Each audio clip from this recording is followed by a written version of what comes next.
How's it going, gang? Chris Cart's back through the mail Monday. 6 returns for you today, including our very first return from Phoenix, Arizona. Hope everyone out there had a great weekend. We've got some answered questions back from Mr. Blaine Beatty. Blaine Beatty here, pitched for the Mets 2 games, 1989.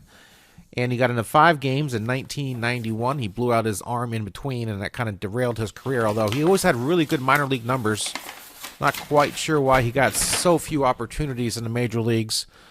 Despite, of course, his arm falling off in 1990, he still had a pretty good minor league career after that and before that. Of course, I do love Blaine Beatty's autograph. One of the reasons why I sent to him for a second time, and which is why I sent him a signature card, so you can see his signature in all of its big loopy glory with the bees. Mr. Beatty, as you see, I sent this way back in 2024. What do you think of the new rule changes in MLB? He says he's indifferent. He says his favorite teammate was Bob Milwaukee. He gets 15 to 20 autograph requests per month, I assume. And does he still have a rooting interest in baseball? And he says, yes, he roots for the Rockies. Of course, minor league coach for many years after his playing careers were over with. 97, I do believe, he retired from the minors, although he did make his return as a replacement player in 94 when, of course, the MLB Players Association went on strike. There's information. There you guys go. Blaine Beatty traded to the Mets for Doug Sisk in 1989. Originally drafted number 1 in 1984 by the Orioles. He did not sign, continued college at Baylor, and of course did get drafted again by the Orioles, but not until I think the 9th round of maybe 86 or 87. So there you guys go. Awesome return from Blaine Beatty. Let's move on, my friends, to return number 2. All right, gang, I've opened up a lot of envelopes here on Through the Mail Monday, and this one is a different cat altogether. In fact, I thought nothing was in here from Santa Clarita, California. Totally flimsy. Looked up in the light, couldn't find anything in the middle of it. Opened it up, found something in it, resealed it, and here I'm opening up again on camera for you guys. It's Colby Lewis on like poorly printed with some printing lines in it. I don't think that's even a real baseball card of his. I did send him 3 really nice cards. I got this back after a very long time. It looks like it's on photo paper. It's very thin. Colby Lewis, who had a pretty decent career. The entirety of his career spent a starting pitcher, which is a rarity nowadays. He was drafted 38th overall by the Texas Rangers back in 1999 in the first round. Spent the first few years with Texas before Detroit claimed him off waivers. Spent a year with Detroit. Spent a year with Oakland. Then went to Japan and pitched for a few years before coming back and finishing his career with the Texas Rangers. Spent 11 years in the Bigs overall, 9 of those with Texas. So you Rangers fans probably remember Colby Lewis. I think he now works in the front office for the Texas Rangers. That's where I sent it out anyway. And as you can see, including a gold card, I sent him 3 very nice cards, which I did not get back. Of course, I rarely complain on this channel. I am grateful for any return whatsoever. As soon as I mail the cards out, I consider them lost forever. So if I get them back at all, I'm surprised. Did get the autograph back from Colby Lewis on that weird photocopied card, but did not get my originals back. Maybe I will try him back again here in a few months and see what I can do. Usually a pretty good signer. Maybe he just misplaced him or sent him off to somebody else. These things happen. I'm over it. Let's move on, my friends, to return number 3. All right, next return from Rochester, New York. And we have Carlos Garcia. Carlos Garcia on looks like a smudged.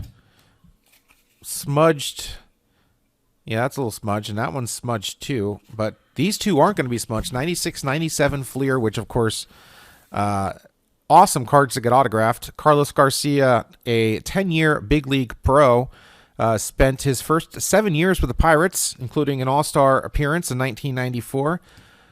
Finished off his career with the Blue Jays, Angels, and the Padres. And there you guys go. Carlos Garcia, great signer.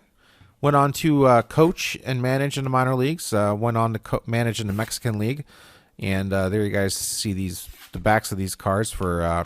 thought that was a gold card, but it was not a gold card. It looks like a gold card. At least it's not numbered. So maybe that was before they were numbering the gold cards. So there you guys go. Carlos Garcia, awesome return from him. 96, 97 Fleer. Really cool textured card. In fact, Upper Deck AEW cards have a canvas insert set, which has the same material of those 96, 97 Fleer cards do. Of course, they looked a little washed out, I think, because of the paper they use, but boy, they look real cool signed. So There you guys go. A nice return from Carlos Garcia. Let's move on, guys, to our next return.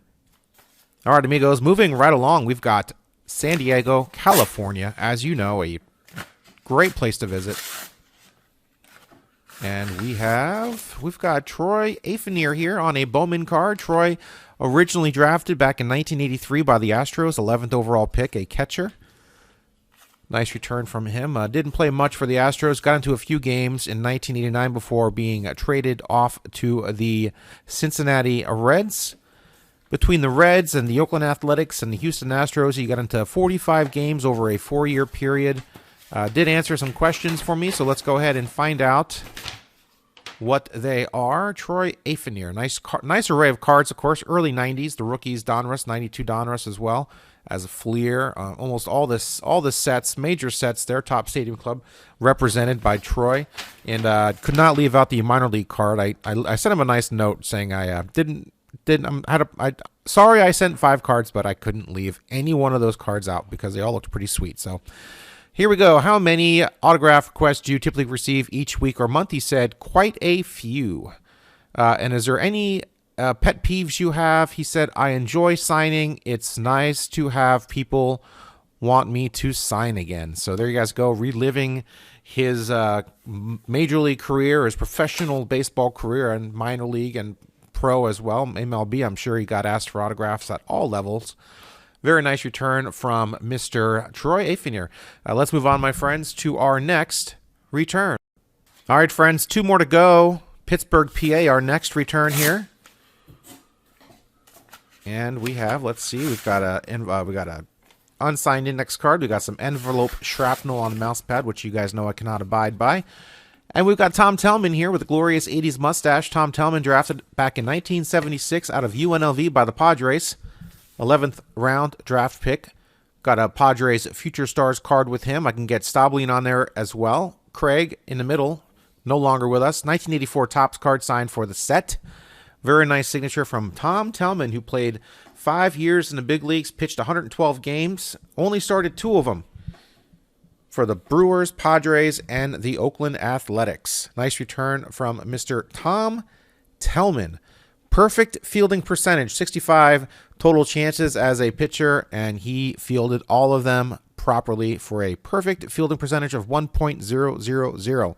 Nice return from Tom. Let's move on, my friends, to our last return of the day. Rochester or Westchester, New York, for our final return of this week's Through the Mail Monday. Hope you guys liked the video. Hit that like button. Subscribe down below if you haven't done so already. I do this every single Monday. And we've got Gary Scott for our final return. Gary Scott, who won the opening day job 2 years in a row for the Cubs out of spring training, both in 91 and 92, did not last very long thereafter. 67 total games in the big leagues, both during those years for the Cubs. Of course, proud of his hometown. Basically shunned his hometown and his family and everyone that had to do with baseball to move on from baseball because it was such a very difficult time for him, failing at the major league level. And ESPN had a really good article about him on probably about 10 years ago now. You can still find it, I'm sure. But Gary Scott went on to sell oil and become a very successful businessman. But he was basically always a baseball player that just happened to sell oil, if I remember the article correctly. And his parents had a shrine for him, and he pretty much had to stop going home because of the terrible feeling he had that he let down his family, his hometown, and all that stuff. So quite an interesting story, the Gary Scott story. I wrote him a really long letter. I'm a little bummed out I didn't get any response from him, but that's okay. He has sort of come to terms with everything, and doesn't have any memorabilia, any memories, or not memories, but any mementos from his playing days. He had to completely separate that. Doesn't even follow the game anymore, but he does sign through the mail. So hopefully he liked my letter. I thought I wrote a pretty good one, and hopefully he's at a better place in his life. He is a great signer, good signer, awesome cards, of course. Look at that studio card, epic.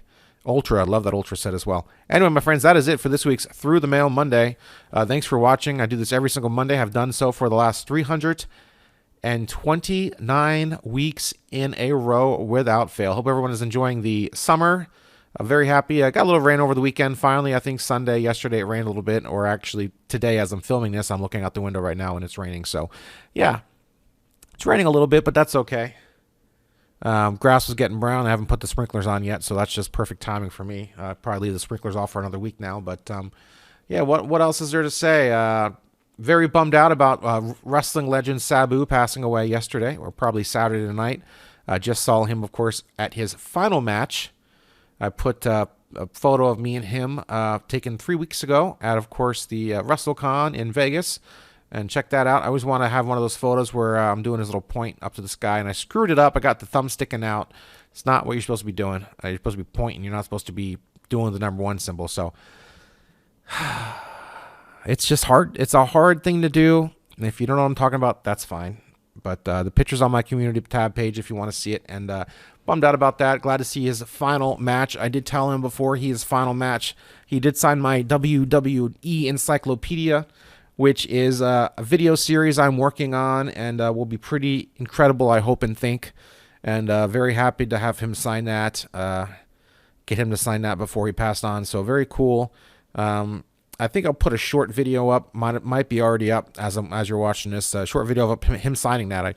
Everyone had signed my book. I tried a video signing it, so I got a picture of, got a video of him signing it a few weeks ago at WrestleCon. So, and of course the Wrestling Encyclopedia WWE book, basically a project I'm working on, try to get signed as many times as possible, and of course getting every signature on video to kind of document every signature that goes onto that book. So sort of a fun project I've been working on for about a year now. So I've definitely have a lot of videos I can make on that, and I really want to start doing it. So maybe this will get me jump started on doing those videos. So anyway, that's it, my friends. Bummed out Sabu passed away, 60 years old. I loved watching him wrestle. He was crazy. And glad I got that Sabu shirt that he saw, and he's like, "Where'd you get that?" And he saw the GCW on the bottom of the shirt. He's like, "Oh, GCW." I'm like, "Yes, sir. I just got it today, and haven't even washed it yet. It's still upstairs on top of the wash with all my wrestling shirts because I hand dry them so they don't shrink on me. So those wrestling shirts aren't usually the greatest quality. So I hate drying them in the dryer because they usually shrink. So I haven't washed anything yet because I haven't been motivated enough to hang everything out outside yet to hang dry. So that's where I'm at with that, in case that interests anybody at all. Probably not, but there you guys go.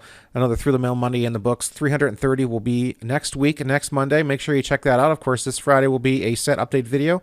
Haven't done it the last few weeks. I've been pretty busy, and yes, I've been sick. Still kind of sick. I was sick when I got back from WrestleMania in Vegas. I was sick for like a week. And then I felt better on like a Saturday, and me and Laura went out for a Saturday and a Sunday. And we stayed overnight at the coast, and we had a good time over there. And came back on Monday afternoon with another raging sore throat, and that was a precursor to being pretty much the exact same illness I just had the previous week. So, and it is now Sunday, and I'm kind of feeling a little better today. Thursday and Friday were the worst days. Saturday was a little better. Today's even better. Hopefully tomorrow will be great, but just frustrated with my immune system, and nothing I take seems to really help. So anyways, that's where I'm at in life, guys. I don't know. It is what it is. Let me know what you guys thought of this week's returns. Pretty quite a few modern cards, maybe except for the Telman. Telman was what, late 70s, early to mid 80s, and that was probably the most vintage card in the returns here. So only 6 this week. Hopefully get a few more next week. Thanks, guys, for watching. I really appreciate it. And that's it, my friends. See ya.